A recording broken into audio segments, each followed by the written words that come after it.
Макар че аз не трябва да ги мисля по този начин нещата. И трябва да си променя начина на мислене, защото това в момента ме спира да отида в Америка.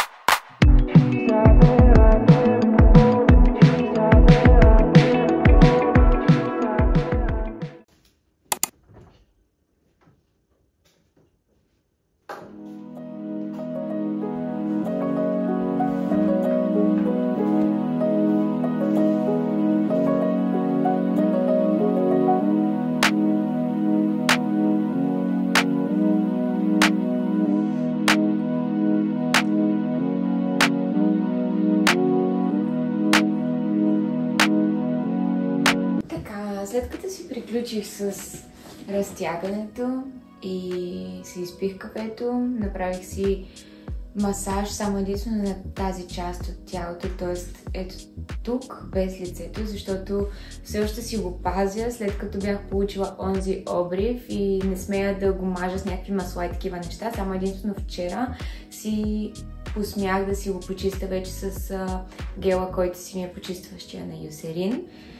Просто имам такъв вкъщи и сега в момента ползвам него. Та сега идва време да направя нещо, което отлагам от доста време.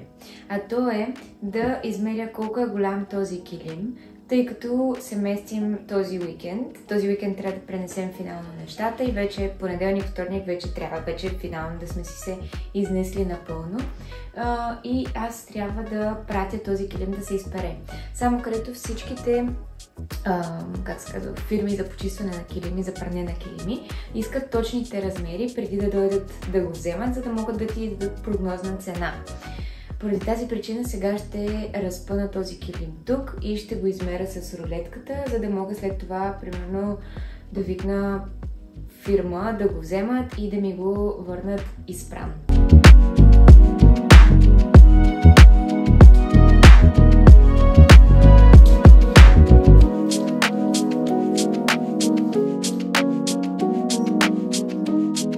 Сега, след като го измерих, бях написала пост в женската група, въпросната женска група. Аз имам чувство, че се едно я пропагандирам в моя YouTube канал. И бях попитала да ми препоръчат място, на което мога да изпратя килима да ми се почисти.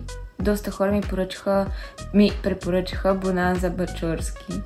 Затова и така и ще направим и ще изпратим килима да ми се изпере там. Само че първо ще видя прогнозни цени, тъй като според мен тук ще си плата за марката. Добре, спрях се на ето тези чистача пране на килими, тъй като с Бонанза Бачорски нещо не се разбрахме с сайта и нищо не разбрах. Да, тук си заявих от този сайт.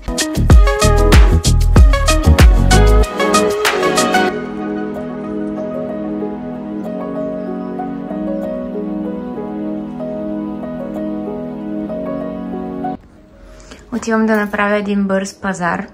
Тук са зимните чехли, защото оня ден ни беше един приятел на гости и трябваше да му дадем чехли.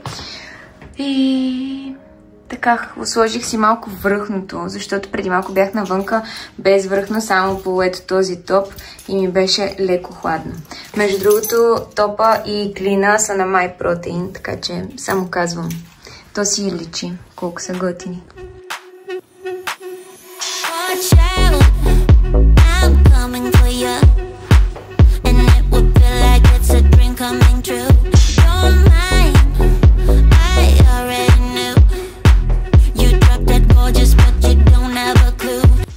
Прибрахме се и сега ще ви покажа какво взех от магазина. Те са малко неща, но да.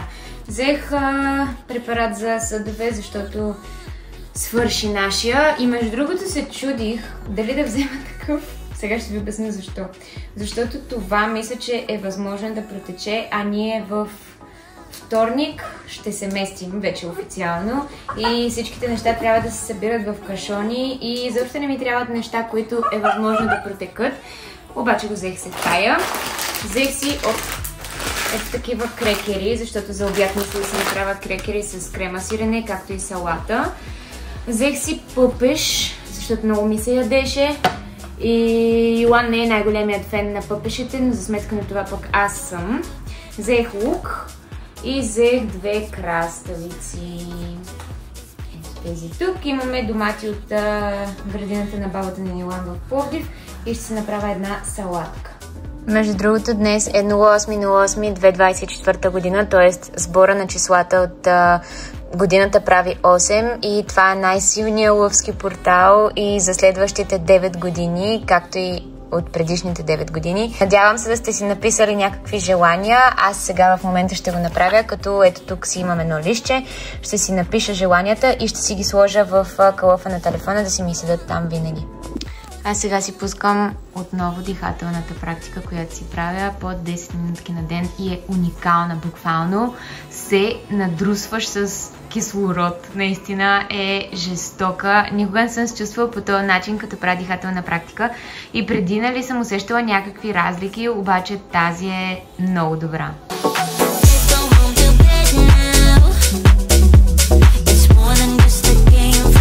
Ето ми го обяда, салата с домати, краставици, лук и сирене и филийки от хляба, който купих вчера от Фантастико. Между другото, този хляб е феноменален с такива тиквени сенки и е много добър с крема сирене. И гледам Дейвид Гогинс в подкаста на Андрю Хуберман. Хора, качих новото видео, така че отивайте бързо да го видите, докато Ружа спи. И става тая сутрин и се чуда всякакво да си взема да ям. Хора, вие просто си нямате представа колко много неща си поръчах от Синсей. Това е само едната поръчка. 17 продукта. Това е втората с 21 продукта. Просто... нямам търпение, много обичам да правя такива пратки с холчек. Ако си спомняте вчера, ви показах кадри как си снимам дрехите, за да ги пускам за продаване. И днес вече имам няколко продадени, като те даже, айде не всички, ама доста голяма част от тях се разпродадоха.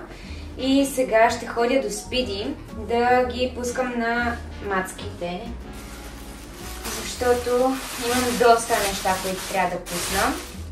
Като също така чакам и една пратка, която просто ми звънна някакъв куриер и ми каза, че ще ми достави някаква пратка. Не разбрах откъде е, но предполагам е една, за която си разменяхме мейли с едно момиче тези дни. Така че предполагам, че е тази пратка. И така ще ви я покажа, когато пристигне все пак. И тук аз продължавам да си опаковам нещата. Примерно, вижте, ето тази рокля пуснах за продажба. Ако ви е интересно и ако обичате така да пазарувате втора ръка, предполагам. Те повечето неща аз почти не съм ги носила. Но да, пак си се води втора ръка. Мога да правя и видеа тук в YouTube, когато имам дрехи за пускане. Ето, примерно, това е една от рокличките, които продадох и едното момиче я иска. Така че и на нея и я пускам още днеска. И така продължавам да си ги пускам към Спиди. Зад мен са нещата, които имам да пратя към Спиди. И седа и в момента си правя маникюра, защото ви казах, че чакам този въпросен куриер. И е малко тъпо, защото точно си бях казала, че ще почна да си правя педикюра и маникюра и той каза, че ще дойде до някакво време, обаче не каза до колко време. И аз не мога да почна да се правя, защото евентуално, примерно, мога да не съм си изпекла лака и да трябва да слезна долу, да се подписвам с някакви химикалки и да взимам някакви пратки и да отключвам вратата. И така един път ми се случи, целият маникюр ми отиде на вятъра и трябваше да го развалям и да го правя наново. Затова сега в момента само и единствено си оформям ногтите, като той като дойде вече ще са ми готови и ще мога да почна да си правя маникюра. Макар че първоначално би трябвало да си направя, първо би трябвало да си направя обаче педикюра. Защото така съм преценила. И сега седа тук и гледам един италянец, който е отишъл в Америка. Много обичам да гледам някакви видеа от Нью Йорк, хора. На мене да отида в Нью Йорк ми е най-голямата мечта. В смисъл, супер бейсик мечта, но наистина ми е много голяма мечта. Обаче в същото време ме е мега страх. В смисъл, може би, ако утре ми подарят едни билети за Нью Йорк, хем ще съм буквално най-щастливия човек на света, защото Нью Йорк ми е буквално на вижън борда. Обаче в същото време съм супер голяма овъртинкърка и постоянно си мисля от това, че там примерно си супер далече от България, не е като примерно нещо да стане и да можеш да си хванеш полета от днеска за утре и за 2 часа да си в България, както в Италия. Там имаш 10 дена с камили. И също така супер много ме притеснява факта това с медицинската застраховка, която не знам, някой от вас, ако е ходил в Америка, може да ми сподели мнение, но просто аз съм супер голяма филмарка и си мисля, добре да е, примерно представи си, че хапна нещо там, примерно някакво ядене и примерно ми се появи алергична реакция. Или примерно, да знам, нещо стъпа на криво и си изкълча крака. И там като, нали, ти не съм много запозната с това конкретно, но ти като си направиш медицинска застраховка, мисля, че те са много скъпи тези медицински застраховки и така или иначе, ако ти се наложи медицинска помощ, пак ще ти вземат супер много пари за, примерно, един изкълчен крак за преглед. И някак си, да знам, не е като да можеш да се прибереш така от днеска за утре спешно в България, макар че аз не трябва да ги мисля по този начин нещата. Изобщо не трябва да ги мисля по този начин, обаче продължавам да го правя. И трябва да си променя начина на мислене, защото това в момента ме спира да отида в Америка. Нали, не ме спира, не че съм тръгнала, аз нямам пари да си купа билета. Но не трябва така да си казвам този майндсет. За момента просто няма да ходя в Америка. Пари имам. Не е хубаво да сме с майндсет, че нямаме пари. Имам пари. Да, трябва да си го променя по някакъв начин. В смисъл, what the fuck, не мога така да ме спира някаква здравна застраховка, евентуално ако получа алергична реакция. Вие чувате ли какви простоти говоря? Не знам. Този YouTube канал стана просто някаква терапевтична сесия с вас. Аз покрай това местене тотално откачих. Изплисках легена.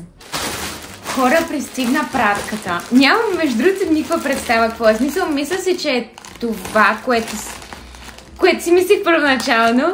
А именно един бански. Да, те са! Вижте, от колаборация на Малфи. Опа! На Малфи с ето тази марка тук. И сега ще видим какво са ми изпратили. Това е банския, предполагам. Мисля, че е банския, да. Много е як. Много яка колекция. О, вижте! Имам и такова кимоно, ми ще се казва. Много яко. Готова съм за следващото море. О, имам и кърпа. Отивам. Прибрах се от Спиди и искам да ви разкажа какво се случи, тъй като аз отидох последните 30 минути преди Спиди да затвори. Наистина моя грешка и не се съобразих. Просто цял ден обработвах и загубих изобщо представа за времето. И да, както и да е, отидох 30 минути преди Спиди да затвори и имаше опашка. Изчаках опашката и влезнах вътре, при което жената ми каза, че тъй като аз носех около сигурно 7 пратки, които трябваше да пусна на различни хора. И всъщност жената ми каза, че това не е правилно, нали, в момента, тъй като отнемам правото на други хора да си получат пратките и ги забавя много и по принцип ако има 1 час, мисля, че ако отидеш 1 час преди Спиди да затвори и имаш повече от една пратка, мисля, че трябва да си ги... тя ми го обясни по някакъв начин. Трябва през линка на Спиди все едно сам да си я пуснеш към получателя. И всъщност влизаш там и просто ги оставяш. Ти вече си направил всичко в сайта, но аз това лично не го знаех. И отидох там и жената беше изключително нервна. По едно време, нали, така се поуспокои и ми ги обясни тези неща, обаче през цялото време беше някаква изключително нервна и ми се заяждаше на всяка една дума. И както идея да, нали, накрая се разбрахме, обясни ми нещата и накрая ми вика такава: ако знаеш колко те мразят всички отзад на опашката, но те мразят и мен. И аз такава седа и се чудя и си викам, тая жена как може да използва такива думи, смисъл, как така? Мраза е супер силна дума, не знам как можеш да я използваш за това, че просто съм пуснала 6 пратки, 7 пред някакви хора, които, в смисъл, аз дори не съм хванала последните 5 минути на Спиди и ги направихме тези неща за нямаше и 10 минути, бяхме мега експедитивни. Не знам как може човек да ползва чак толкова силни думи, явно тя смята, че при едно малко такова нещо хората ще почнат да те мразят, което е изключително тъжно, че тази жена смята така, но както и да е, нали, разказах ви каквото имах да ви казвам.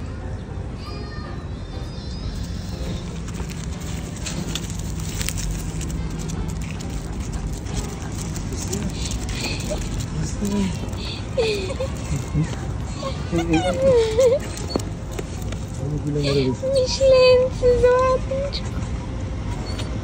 Пан какво е донесъл от работа, го е купи днес. Добре да е от Мусака бара в Изток. Можете и вие да си закупите оттам. Същата рибка с картофи. И вътре какво има? Пълнена с кашкавал. Пено сирено и с кари има. Но това е малко тежичко, ако трябва да е честна, но сега ще я пробваме. Ние сме някои леки, бе. И това е 10 лева цялото. Доста тежко. Има различни гарнитури, може да се избереш. Да. Приключвам този влог тук, а в следващото видео очаквайте вече финалното преместване. Ще ви взема с мен на снимки за една кампания и ще ви разведа като за последно в апартамента, от който си тръгваме.